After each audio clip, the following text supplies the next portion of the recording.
Hey, this is Adam Wines with the Adam Wines Guitar Academy, and today we're going to talk about the best ways to practice scales on the guitar. This is a huge topic, obviously, so we're only going to be able to cover a couple scales. So ideally, you'd want to learn a scale from the bottom of the guitar to the top of the guitar.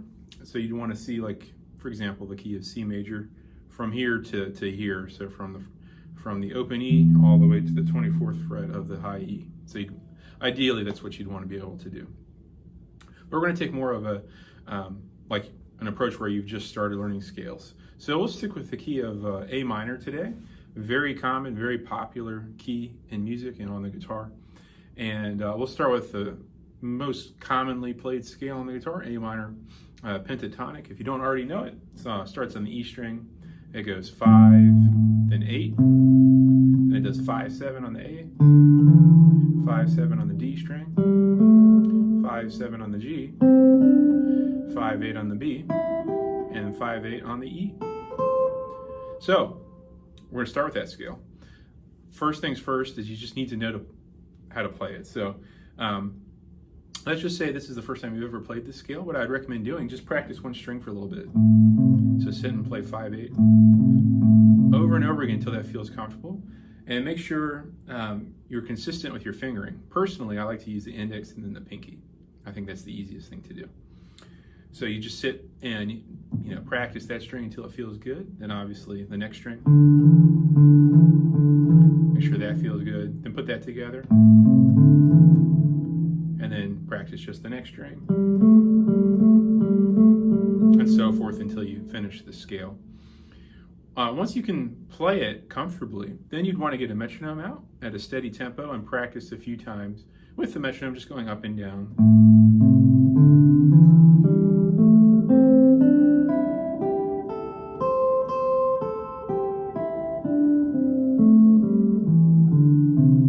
And you'd want to do that with the metronome over and over and over again until where you're not making any mistakes. So that would be the next step you'd want to do. Then the next thing you'd want to do is to start to use it in music. So get some kind of backing track. There's a ton on YouTube. You just put an A minor backing track. And so obviously they'll be playing some kind of A minor chord. So then you'd want to try to mess around and improvise using that scale, make some music out of it. Obviously I wasn't just playing up and down the scale. So that would be the next thing you'd want to do. Now, once that was feeling good, like I mentioned, you'd actually want to learn all of your pentatonic forms. There's 5 of them, so you could connect them all over the fretboard. But we're going to skip that for today. You would also want to learn the normal scale. So that would be the normal A minor scale. So that would add in 2 other notes, 2 extra notes. So the pentatonic scale has the notes A, C, so it skipped the B note, and it has D and E, and then G.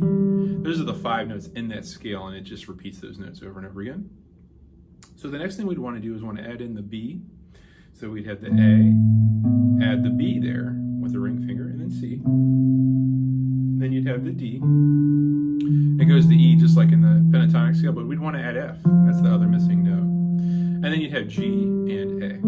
Now at this point, this would be more like the cage system, so we would actually come over to this B right here. So it would shift back a fret, and then we'd grab this C right here, which is from the pentatonic scale, and then grab that D, and then we'd shift back over to the E from the pentatonic scale, but add an F right there, 6th fret, and then the G from the pentatonic scale, A, and then add in the B, and then C. So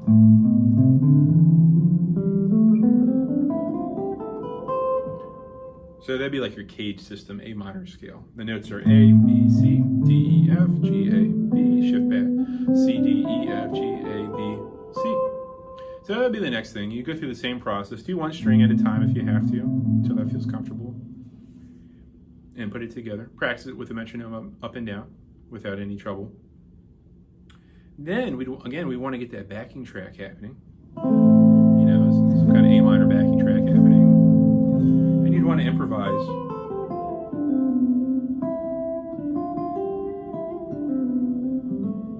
Do some kind of improvisation using that scale.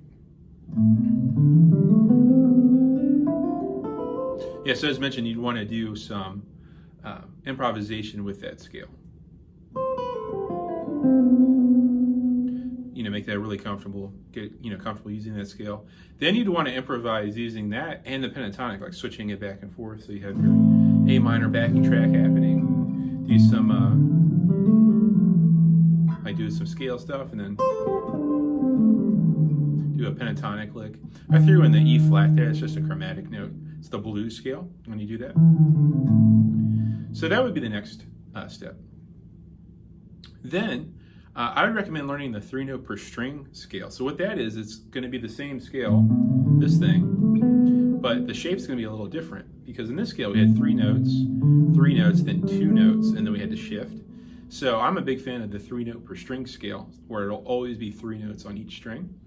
So it'll go A, B, C, just like before, D, and F, like before. Now here, we'll do the G and the A, but we're not going to grab this B over here. We're going to grab the B right there.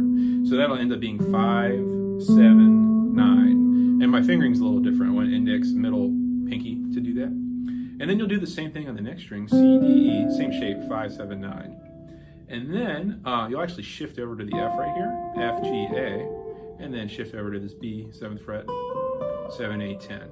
So this is one of my preferred ways to play the A minor scale. I like that scale because it lends itself to playing quickly and shredding and triplet rhythms. Like, that's a triplet rhythm right there. I like that a lot. So, that would be the next thing I would do. Then again, we would want to put it all together. So we have the backing track going, some kind of pentatonic thing. Maybe some A minor scale, do the normal like cage system version, then maybe shift into the 3-note per string. Just get comfortable doing all three, because they're both useful, or all three are useful rather. So that would be my recommendation on how to practice scales. And a couple of like bonus things to keep in mind with your scales. I'll do the framework of the 3-note per string for a second, but it's good to practice in other intervals. So what I mean by that, instead of just going stepwise like A, B, and C, you'd want to you skip the second note. So for example, you play A, skip the B, and go to the C, but then come back to the B, and go up to the D, and come back down to the C, go to the E, D, F, E, G, F, A, G, B, A, C, B, D, C, E, D, F, E, G, F, A, G, B, A, C, B, D. Has a really cool sound to it.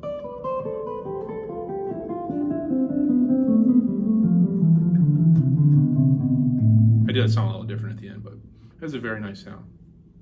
You should do all the different kinds of intervals. You could do fourths, A to D, B to E, C to F, D to G. So forth. You could do the fifths, A to E, B to F, C to G. It gets a little strange as you're trying to keep that shape, because you might be tempted to do that C and that G. So I'm trying to stay in the framework that we were just a second ago. D, A, E, B, F, C.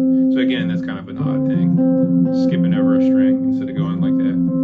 And then your six, you could go, let's see here, A to F, I believe. That would be your six. B to G, C to A. Yeah, haven't done that in a while, but it's like an inverted third. It's like an upside down third. And then you could do sevenths. So you could do A to G, B to A, C to B. It's just really neat. Like, get some cool sounds. It's really fun to improvise over, like different kinds of intervals. So you have your backing track on.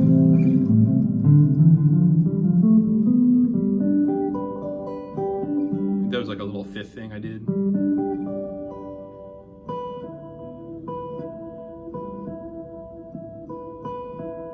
So just like cool intervals like that you don't normally hear. That was an octave.